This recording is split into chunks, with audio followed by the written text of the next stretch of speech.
السلام علیکم دوستو، کیا حال چال ہے جی؟ آپ سب کے فاروق قریشی ایک بار پھر آپ کی خدمت میں حاضر ہے، اور آج کا یہ والا لیکچر کرنٹ افیئرز سے متعلق ہے۔ جی ہاں، اور کرنٹ افیئرز میں جو ریسنٹلی بڑے بڑے واقعات ہیں، اہم واقعات ہیں دنیا کے، ان کے بارے میں ہم بات کریں گے۔ یہ پہلا لیکچر ہے کرنٹ افیئرز کا، اور انشاءاللہ اگلے 10 دنوں تک یہ لیکچر چلتے رہیں گے۔ سو اس چینل کو سبسکرائب ضرور کریں تاکہ ہر ویڈیو ٹائم پہ آپ کو ملے اور آپ کی تیاری ہو سکے۔ تو آج کا جو موضوع ہے کرنٹ افیئرز کا، وہ ہے رشیا یوکرین وار۔ رشیا اور یوکرائن کی جو جنگ چل رہی ہے، وہ ایک ریسنٹ بہت بڑا دنیا کا ایونٹ یا واقعہ ہے جو کہ ہوا ہے، اور اس کے بارے میں سوالات پوچھے جا سکتے ہیں۔ شروع کرتے ہیں تاکہ یہ باتیں آپ کو پتہ چل جائیں۔ تو ہسٹری آف کانفلکٹ، سب سے پہلے تو اس کانفلکٹ کی تھوڑی بہت ہسٹری، ٹھیک ہے جی۔ When did Ukraine declare its independence from Soviet Union? جو یوکرائن جو تھا وہ پہلے سوویت یونین کا حصہ تھا، رشیا کی جو یعنی جسے کہتے ہیں اولڈ اسٹیٹ آف رشیا، ٹھیک ہے جی، جس میں بہت بڑا دنیا کا حصہ انہوں نے اپنی سوویت یونین میں رکھا ہوا تھا، اور سوویت یونین کا ڈیمائز ہوا، سوویت یونین ختم ہو گئی، اور پھر سوویت یونین کے ختم ہونے کے بعد جو یوکرائن تھا وہ سوویت یونین سے 24 اگست 1991 کو الگ ہو گیا۔ it was the part of Russia basically. Yeah, you can say that it was a part of Soviet Union. یہ سوویت یونین سے الگ ہوا 24 اگست 1991، ٹھیک ہے جی۔ تو آپ اس کو ایسے یاد رکھ سکتے ہیں، 14 اگست کو پاکستان آزاد ہوا، 24 اگست کو یہ ہوا، صرف سال کا فرق ہے 1991۔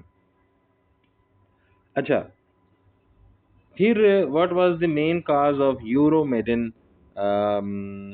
protest in late 2013؟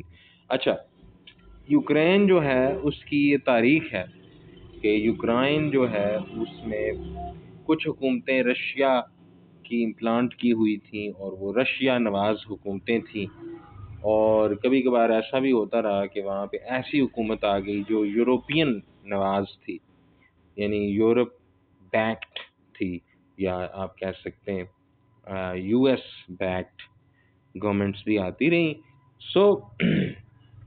2013 میں پریزیڈنٹ وکٹر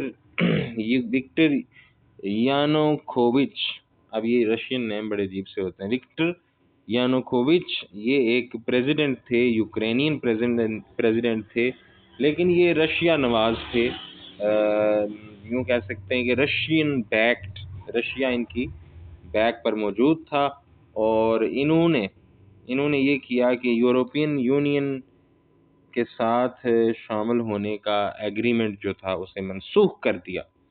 جو یوکرائن کے لوگ ہیں وہ یورپین یونین میں شامل ہونا چاہتے ہیں، اور یہ جو پریزیڈنٹ تھے انہوں نے یہ کیا کہ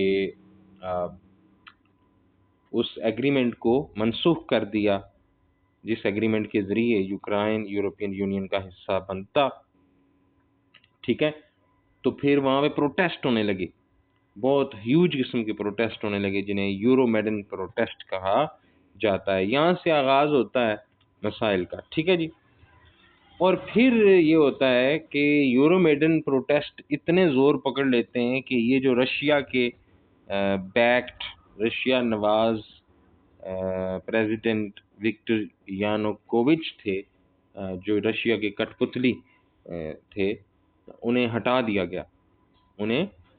گیا پریزیڈنسی سے، اور پھر ایشو شروع ہو گیا، رشیا کے کان بھی کھڑے ہو گئے۔ خیر، what territory did Russia annex in 2014 leading to international condemnation؟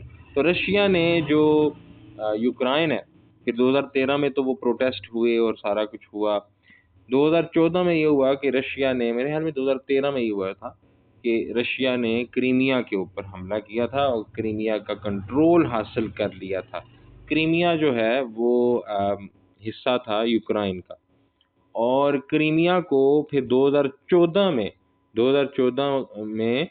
Crimea کو اس نے انیکس کر دیا، یعنی خود مختار ریاست کے طور پر رشیا نے اسے آزاد کر دیا۔ یعنی پراکسی وار چل رہی ہے۔ رشیا نے کیا کیا، یوکرائن کا ایک چھوٹا سا حصہ کریمیا وہ توڑ کر الگ کیا اور اسے ایک ملک بنا دیا۔ یوں یوکرین کے ساتھ ہی ایک اور یوکرین کا ایک حصہ رشیا کا پپٹ بن گیا، یوں سمجھ لیں۔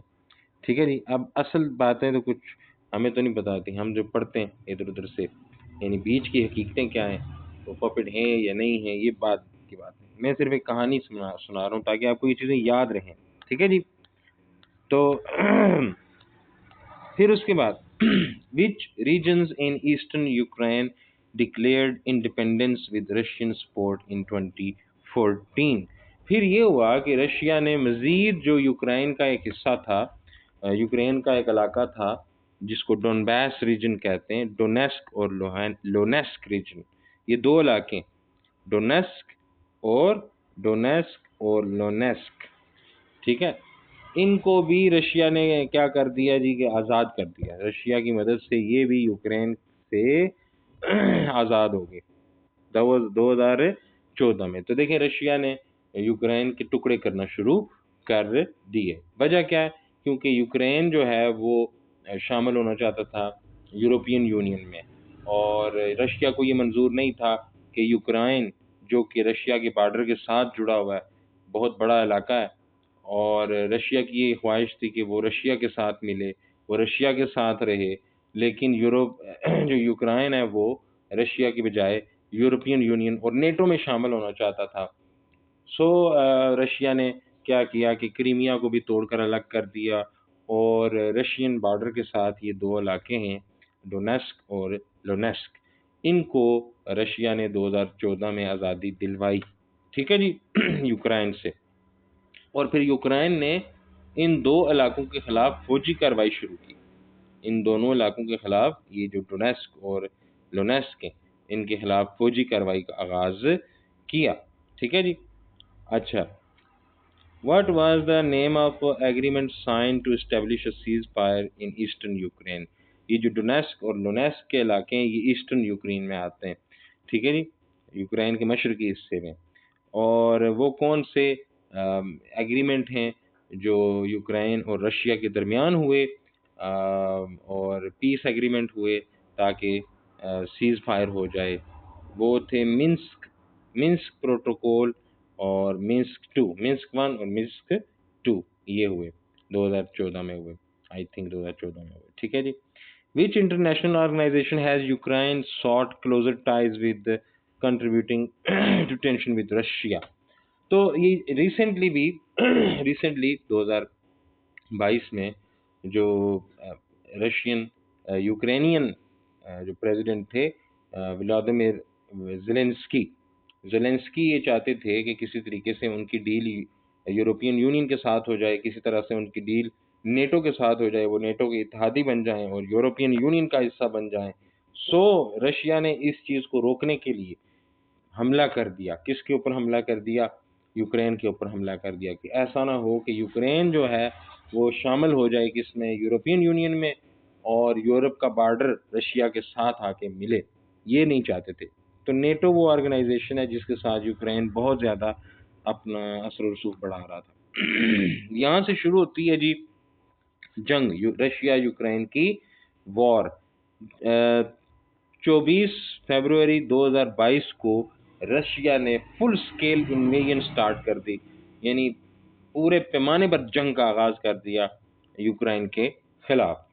دو وجوہات بڑی ہیں، ٹھیک ہے، ایک تو یوکرائن جو ہے وہ یورپین یونین کا حصہ بننا چاہتا تھا، نیٹو کا حصہ بننا چاہتا تھا، رشیا کا حصہ نہیں بننا چاہتا تھا، رشیا کے ساتھ کوئی ایسوسیشن نہیں رکھنا چاہتا تھا، اور دوسری وجہ یہ جو لونیسک اور ڈونیسک کے علاقے ہیں ان میں یوکرین بہت بڑی فوجی کارروائیاں کر رہا تھا اور رشیا کو یہ بالکل بھی منظور نہیں تھا۔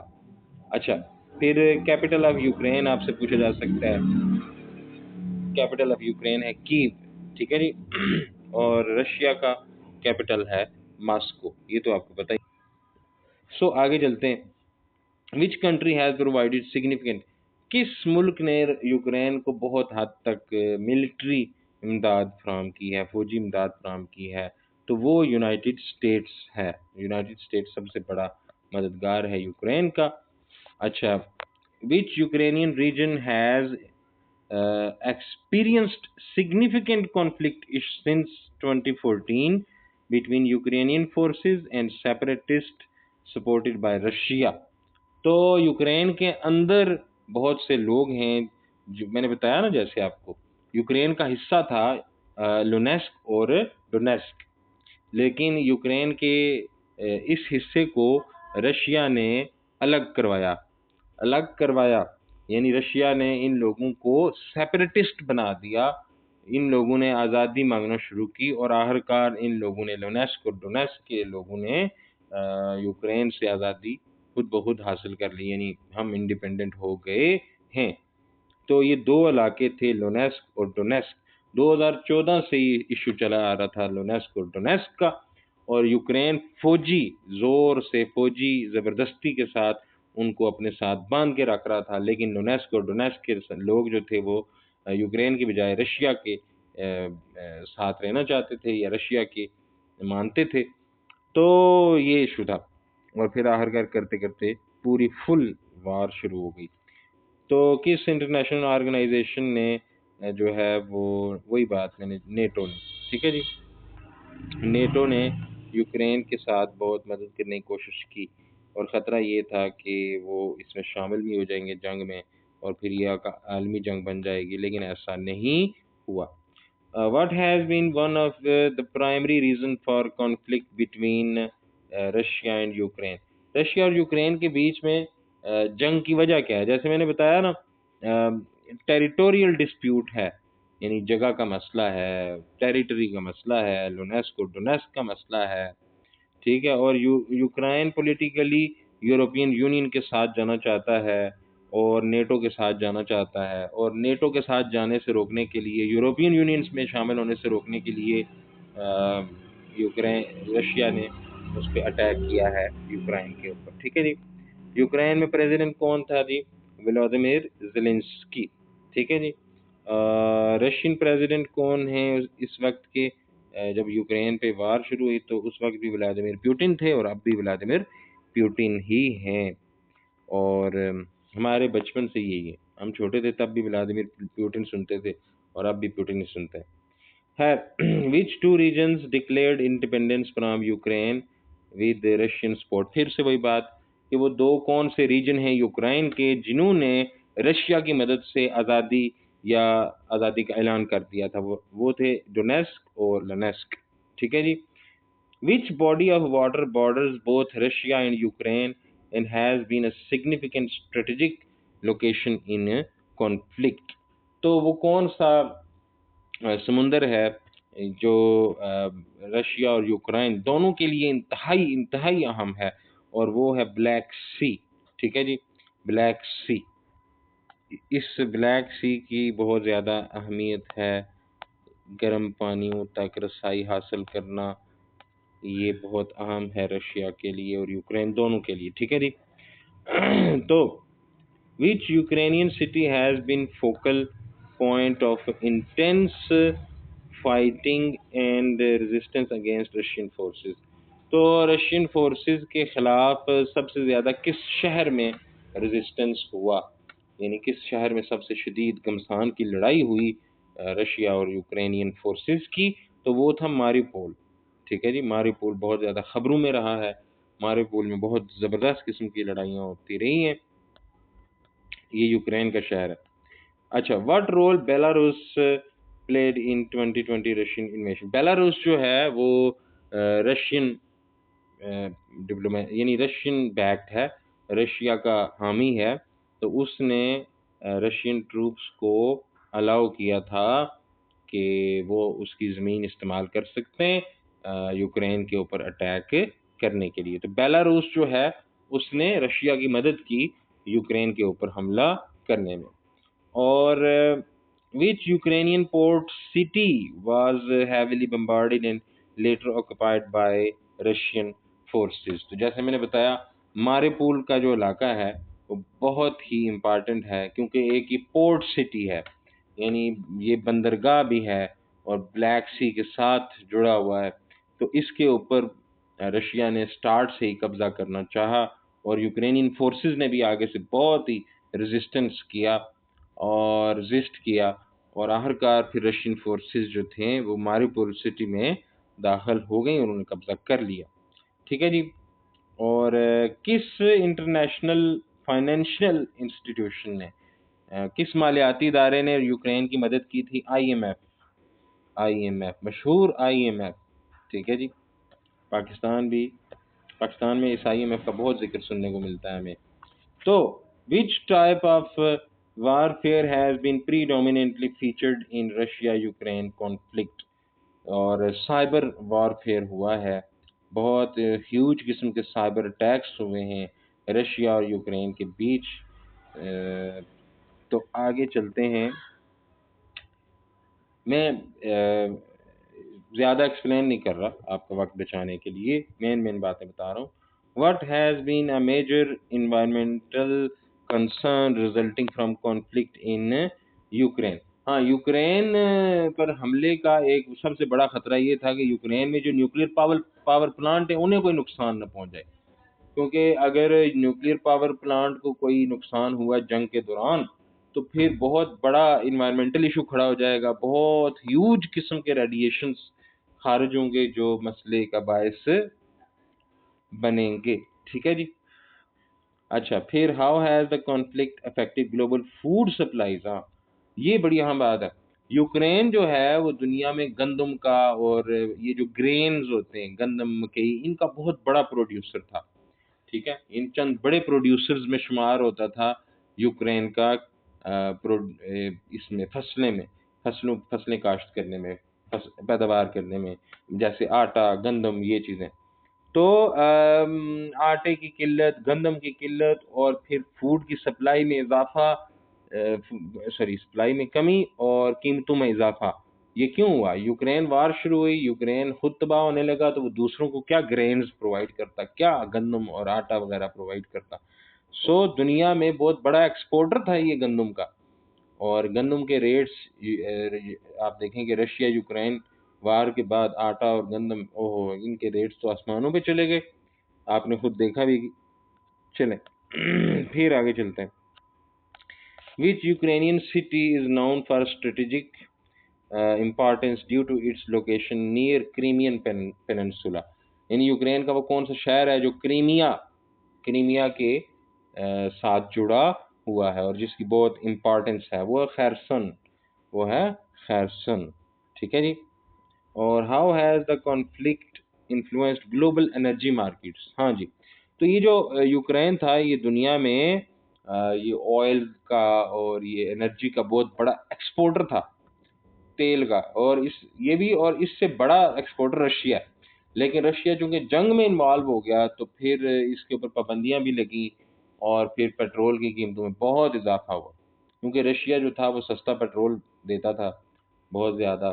لیکن رشیا جنگ میں کود گیا، پھر رشیا کے لیے مسائل پیدا ہو گئے، پھر عالمی منڈی میں جو پیٹرول، ڈیزل اور پیٹرولیم مصنوعات کی قیمتیں تھیں وہ آسمانوں کو جا پہنچی. تو آپ دیکھیں نا 2022 کے بعد جو پیٹرول اور پیٹرولیم مصنوعات کی قیمتیں وہ بہت اوپر چلی گئیں، آسمانوں کو چھونے لگی. یہ اسی کانفلکٹ کی وجہ سے ہوا. ٹھیک ہے جی. Which organization has been involved in investigating war crimes in conflict؟ تو وہ کون سا ادارہ ہے جو جنگ میں ہونے والے جرائم کی تفتیش کے لیے کام کر رہا تھا؟ وہ تھا انٹرنیشنل کریمنل کورٹ. ٹھیک ہے جی. یہ وہ چیزیں میں آپ کو بتا رہا ہوں جو نارملی عام طور پر اس طرح کی ویڈیوز میں نہیں بتائی جاتی ڈیٹیل سے. مین باتیں 2-4 بتا کے ایک پوائنٹ. تو خیر پھر بھی میں کوشش کر رہا ہوں کہ شارٹ بناؤں، کیونکہ سب لوگ کہتے ہیں کہ شارٹ کیا کریں، تو بھائی شارٹ کر لیتے ہیں، ہمیں کیا ضرورت ہے زیادہ بولنے کی، پھر بھی ضرورت پڑ جاتی ہے. which country facilitated a major prisoner exchange between Russia and Ukraine.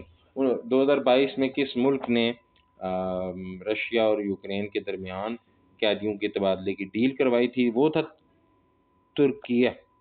ٹھیک ہے جی، پرانا نام ٹرکی.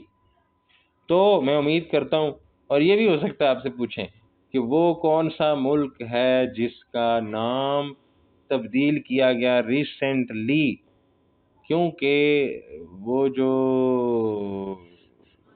اس ملک کا نام تھا وہ جب آپ گوگل پہ سرچ کرتے ہیں تو آگے وہ ٹرکی ایک پرندہ ہوتا ہے وہ آ جاتا ہے.